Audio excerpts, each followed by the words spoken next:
Hello everyone and welcome back to another video. And are you heading to the Grand Canyon and not sure which rim to see? We have this video explaining everything you need to know about which rim is best for you. Hi, I'm Nikki. And I'm Matt. And welcome to our unsettled journey. We got the chance this summer to visit the Grand Canyon for about a week and visit each of the different rims. So we are going to give you a breakdown on what you can expect from each rim. This will help you kind of get to know what each rim is going to offer and what you can expect to see. So now the various different parts of the Grand Canyon, because it spans quite some distance throughout the state of Arizona, and different rims actually offer unique views as well as different landscapes and features to go with it. Depending on what type of person you are, there's a rim of the Grand Canyon that is just right and may suit you better than other rims of the canyon. So that is why we made this video here, just so we can help guide you and understand which rim is best for you. Before we get into detail on each rim of the Grand Canyon, we want to let you know what the easiest and best way to get to the Grand Canyon is to start.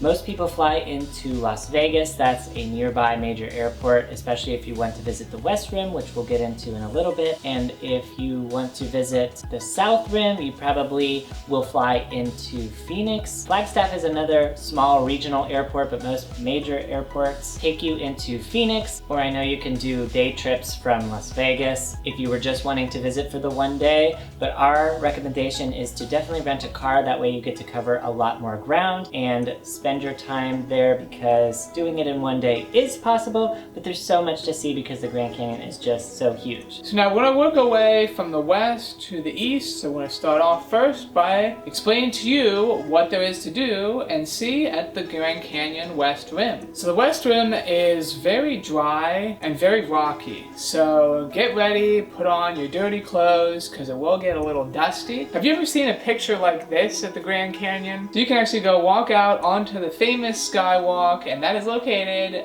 where else but the West Rim. So you can do lots of different things here at the West Rim. We only recommend staying there for about a day, and there's so much to do that is more geared towards the tourists. The Grand Canyon West Rim is actually not a part of the Grand Canyon Park itself, so keep that in mind. And it's actually located on an Indian reservation, and we'll mention this for another rim of the Grand Canyon as well. But there's only really two rims in the Grand Canyon that are within the national park, but the West Rim is owned by the Native American tribe. So the Grand Canyon West Rim is actually the closest. It's about an hour and a half to 2 hours from the city of Las Vegas. And you can do a lot of things here. Now the Grand Canyon West Rim is more geared towards tourists. And you can do things such as helicopter tours, zip lining over the Grand Canyon, which is what we did and we really enjoyed it, so we highly recommend doing that. And of course the all famous Skywalk. So in the West Rim there really isn't too much of an area to cover when you go. There's really only two shuttle stops that you go to. One is to the main Skywalk and the other is to a place called Guano Point, which offers a scenic lookout.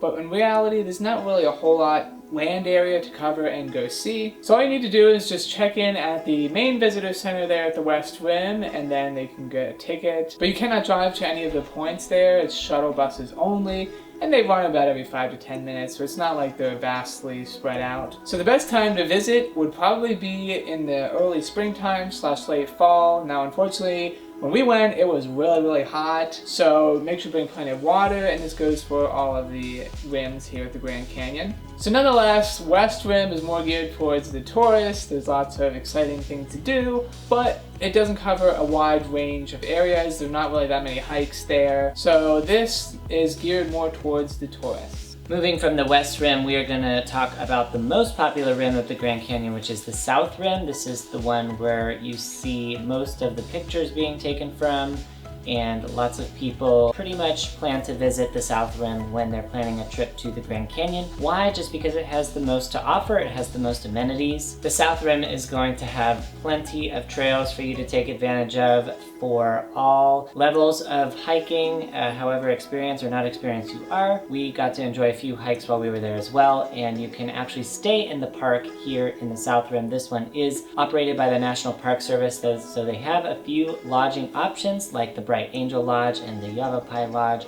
Both are within the limits of the park, so it makes it very easy to just stay in the park and not have to go in and out very far. Because the Grand Canyon can fill up fast, if there's no space available, you can stay just south, maybe about 30 minutes of the South Rim in a town called Tucson. Hopefully I'm saying that right. So there's plenty of places to stay both in and around the South Rim of the Grand Canyon.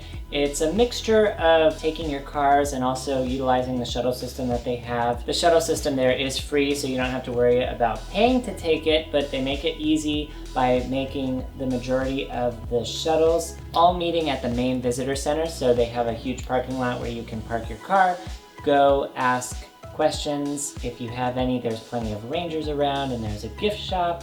And then you can proceed to take one of their many shuttle buses to the various points to begin your hiking or adventure. Now, when we were there, we got to do a bike tour, so they have multiple tour options that you can do if you just wanted something different than hiking. Probably the easiest hike to do is to drive right to the visitor center, where you can catch the shuttle buses and actually walk about 5 minutes to Mather Point. Here you can get a pretty decent sunset, and it isn't too strenuous. It's well paved.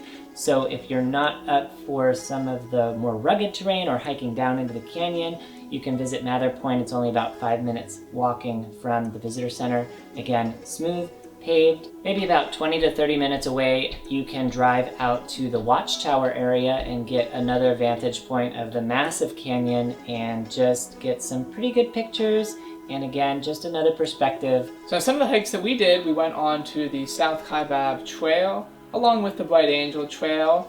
Now some of these trails can be pretty strenuous, so you just make sure to bring plenty of water and know your limits so you don't get stuck down in the canyon, because also if you visit during certain times of the year, there can be sudden storms that pop up and you're already deep down into the canyon and then you might get stuck. So make sure to keep an eye out for the weather conditions before you go hike. Now South Rim of the Grand Canyon is the most diverse, as it has things for all ages, along with hikes, things for tourists, sights to see, very diverse, and we highly recommend this. That's why it's so popular. So now if you want to go to a rim that is less busy as the South Rim, just head up north to the North Rim. The North Rim is known for being a little bit more scenic, not as touristy as the South Rim or the West Rim, but it is also harder to get to. It's not conveniently located near any cities or really drivable near any cities. But also the North Rim can offer some unique features as well, as it's not as dry as the West Rim. And it actually typically can be about 10 degrees cooler and has a lot more trees and foliage than any of the other rims. And the North Rim is more geared towards hiking, and it doesn't really have as many tourist things there to do, such as what we mentioned earlier, like the helicopter, zip lining, that sort of stuff is not located at the North Rim. But nonetheless, there's some interesting places to go to there, such as the Point Imperial Overlook, the Cape Royal Trail, along with the North Kaibab Trail as well. Now this is the only rim that the two of us really haven't gone to because of its location, and doing the other rims we figured it was really not worth going to, and you can still probably get a decent view at these other rims. But like we mentioned, if you want a more scenic rim and are an avid hiker, we recommend going to the North Rim. And the reason earlier we mentioned going with a rental car when you fly into either Las Vegas or Phoenix Airport is because the Grand Canyon is really massive and there's a lot of ground to cover, especially if you wanted to visit more than one rim in your time. You're not limited to just one or just two. Actually, we're able to visit 3 of the rims in our week span there, and the distance to drive is going to be anywhere from about 1.5 hours to 3 hours, depending on which rim you're trying to get to and where you're starting out. Now, if you wanted a more adventurous way to get from one rim to the other, there is actually a hike you can do from the North Rim to the South Rim.